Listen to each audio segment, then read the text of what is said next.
According to Bhagwan Sri Ramana Maharishi, the definition of Guru,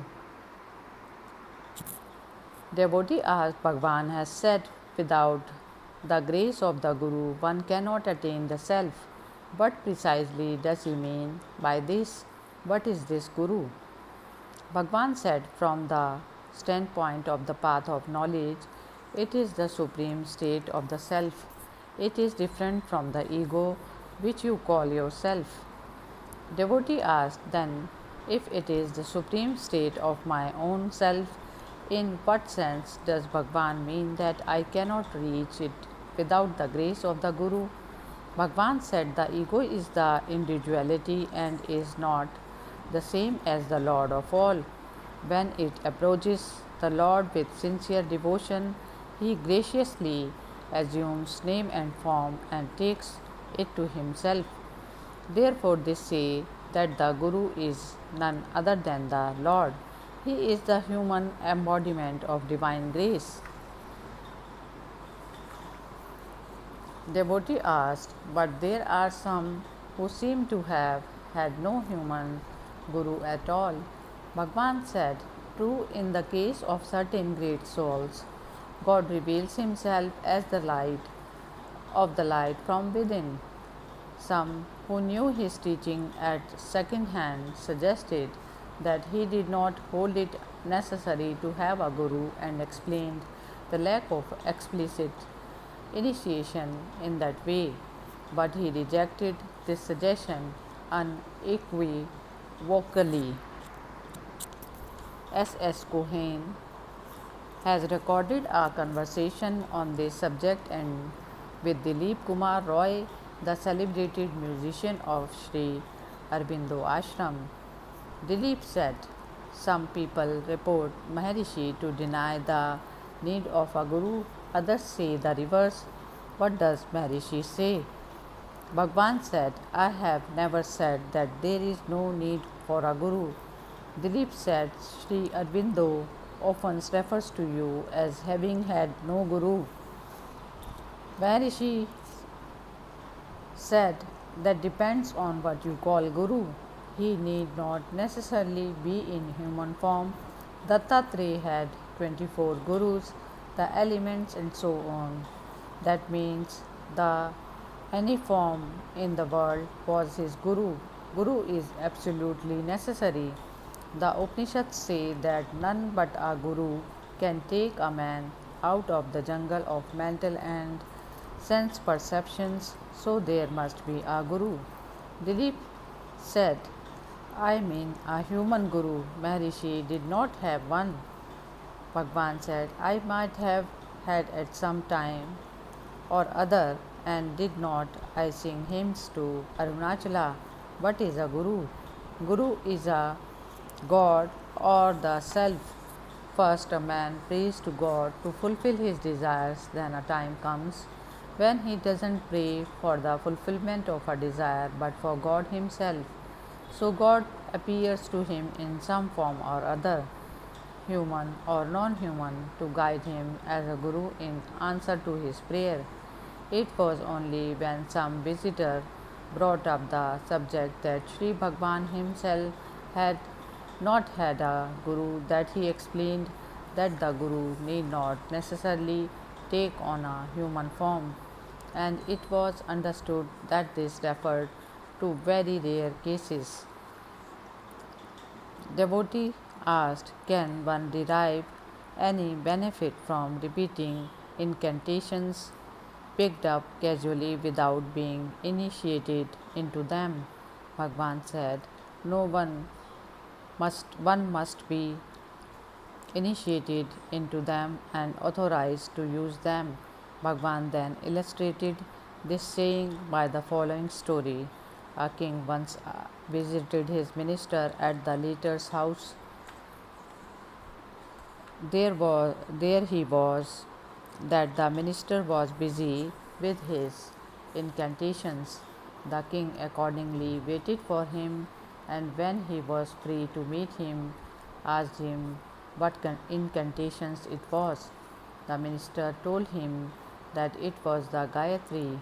The king then asked the minister to initiate him into the use of it, but the latter declared that he was unable to. Thereupon the king learnt it from someone else, and the next time he met the minister, he repeated it to him and asked him whether it was right. The minister replied that the incantation was right, but that it was not right for him to say it. The king asked why. The minister called an attendant who was standing nearby and told him to arrest the king. The order was not obeyed. The minister repeated it, and still it was not obeyed. The king then flew into a temper and ordered the attendant to arrest the minister, what he immediately did. The minister laughed and said that was the explanation the king had asked for. How? The king asked. Because the order was the same and the executive was the same, but the authority was different. When I pronounced the order, there was no effect, but when you did it, the effect was immediate.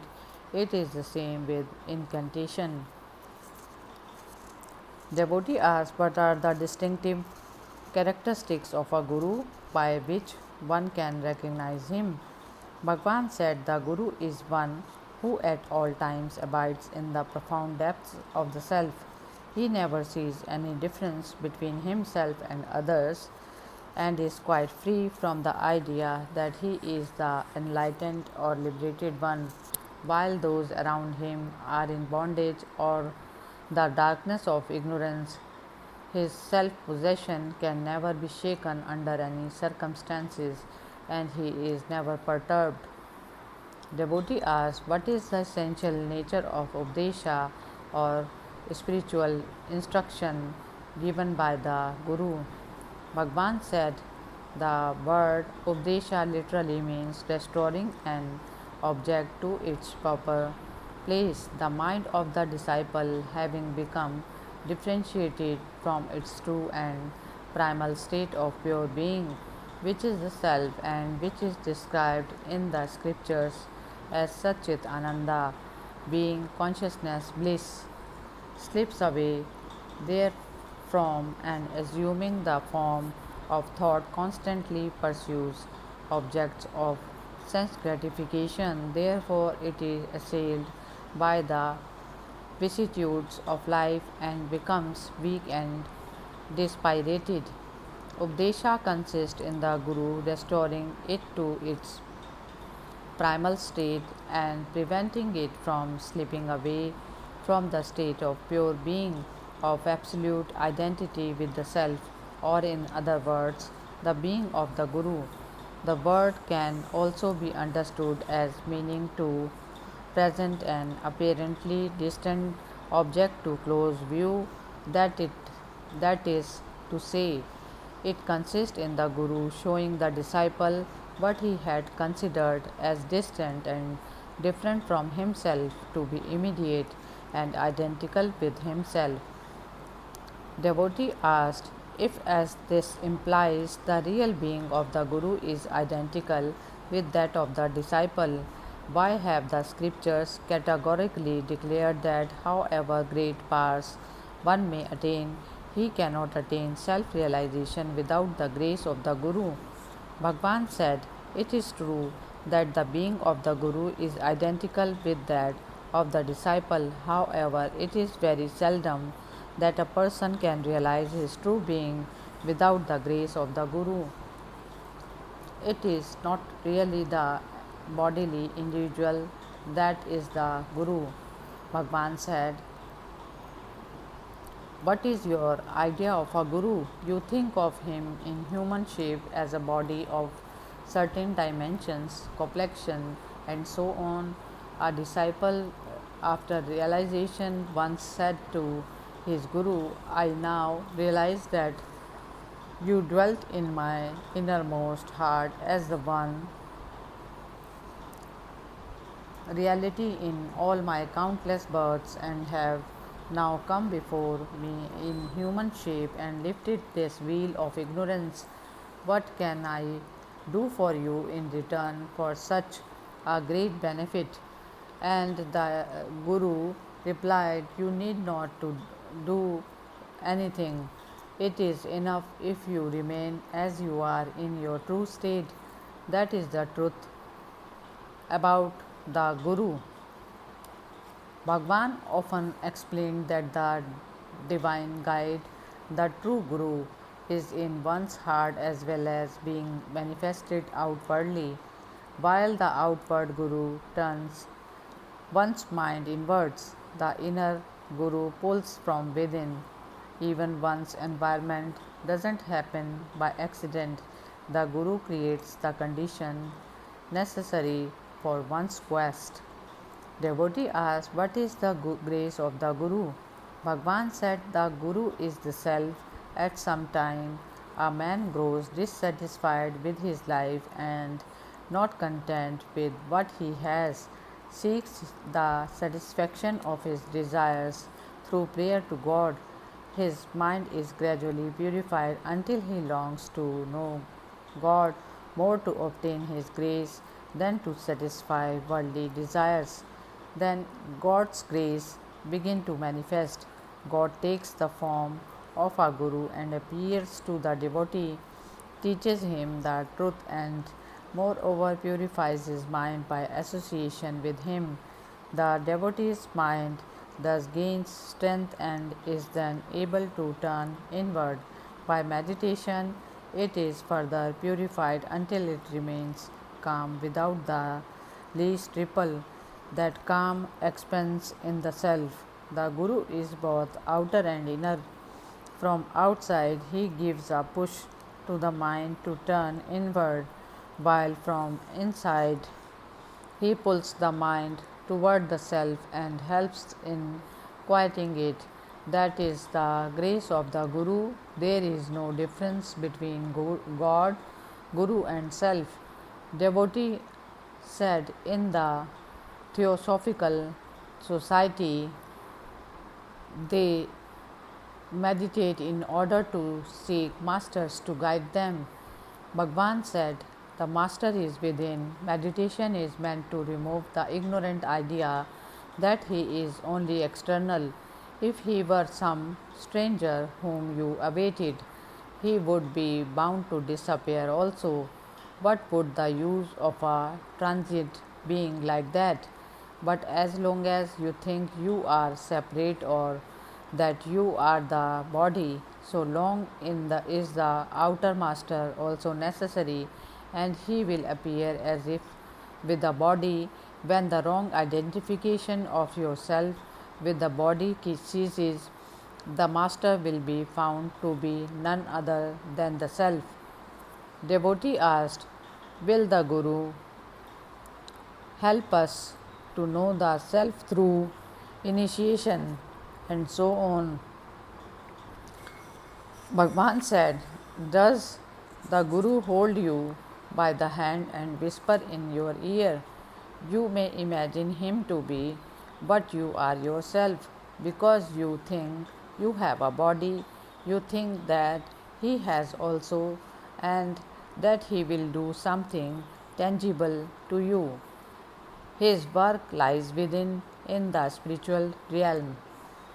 Devotee asked, "How is the Guru found?"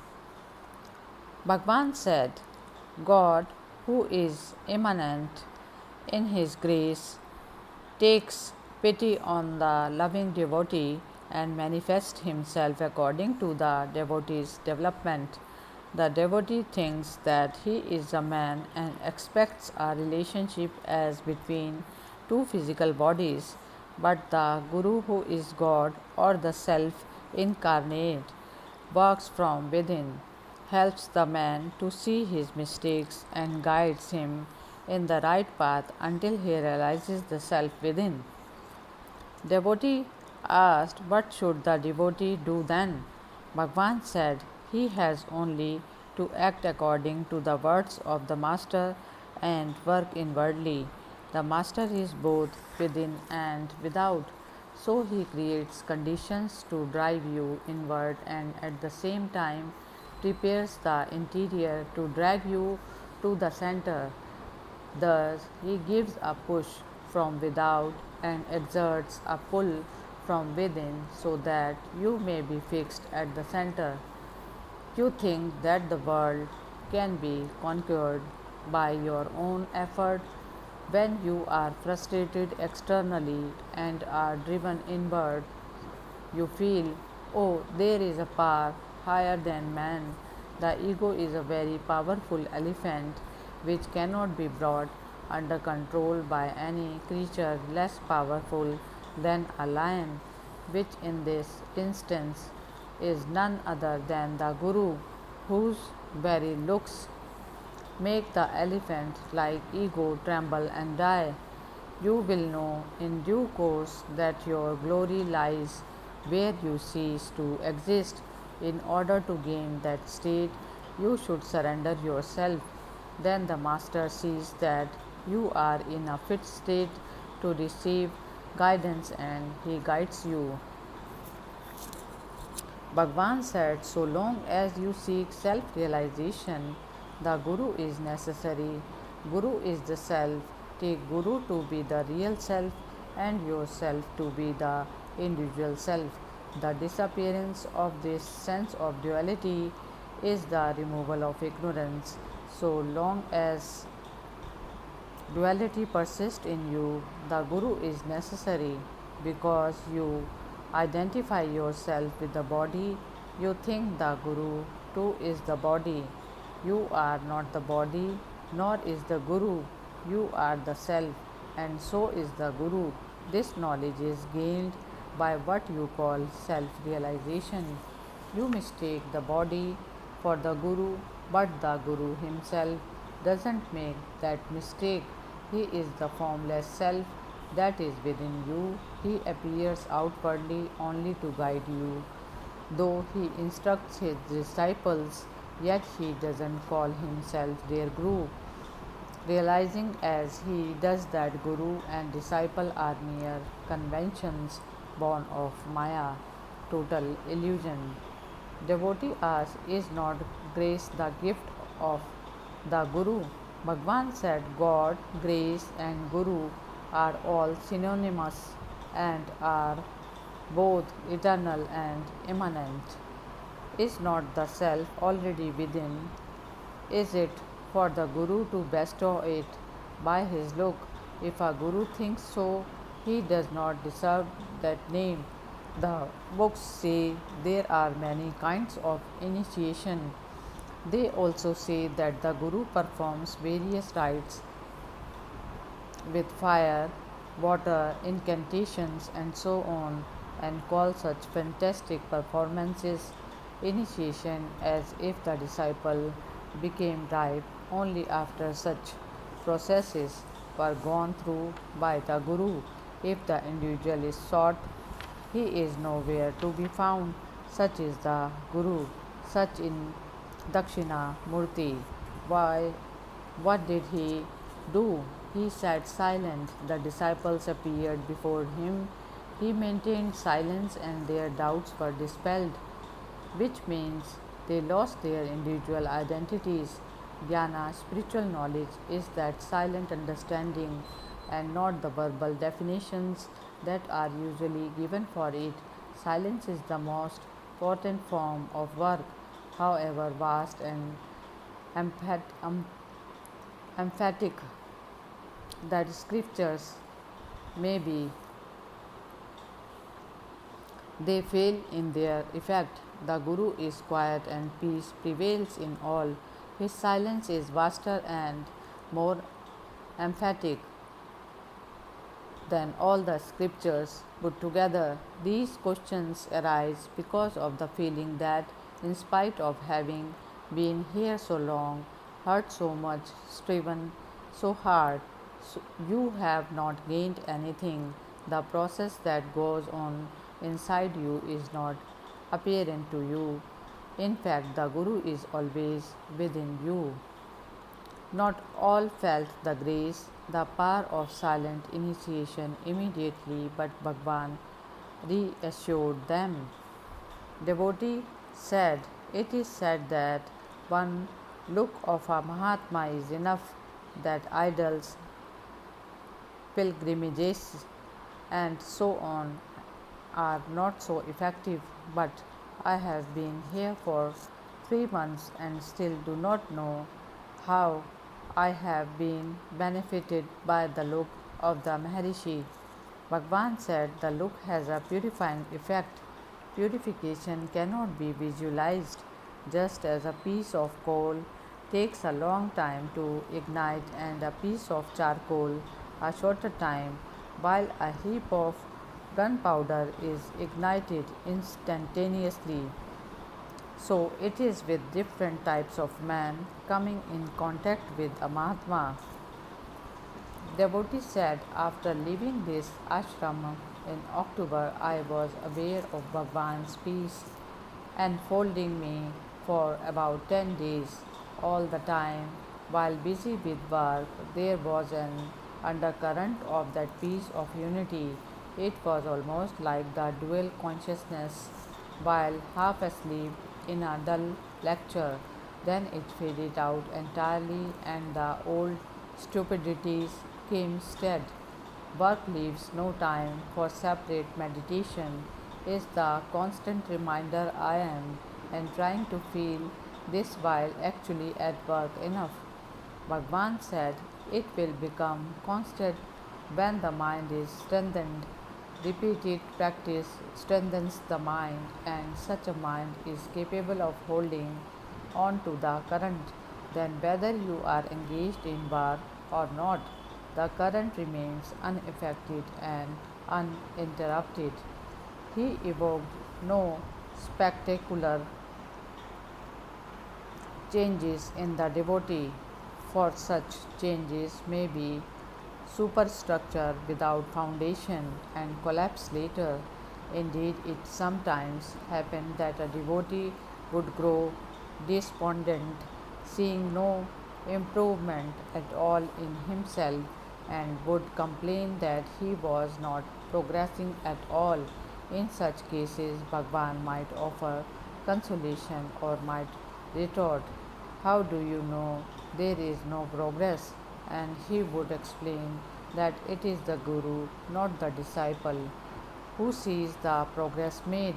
It is for the disciple to carry on perseveringly with his work, even though the structure being raised may be out of sight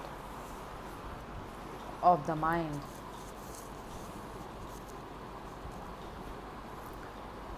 Devotee asked, Bhagwan says he has no disciples. Bhagwan said, yes. Devotee asked, he also says that a guru is necessary if one wishes to attain liberation. Bhagwan said, yes. Devotee asked, what then must I do? Has my sitting here all these years been just a waste of time? Must I go and look for some guru in order to receive initiation, seeing that Bhagwan says he is not a guru? Bhagwan said, what do you think brought you here such a long distance and made you remain here so long? Why do you doubt? If there had been any need to seek a guru elsewhere, you would have gone away long ago. The guru or jnani, enlightened one, sees no difference between himself and others.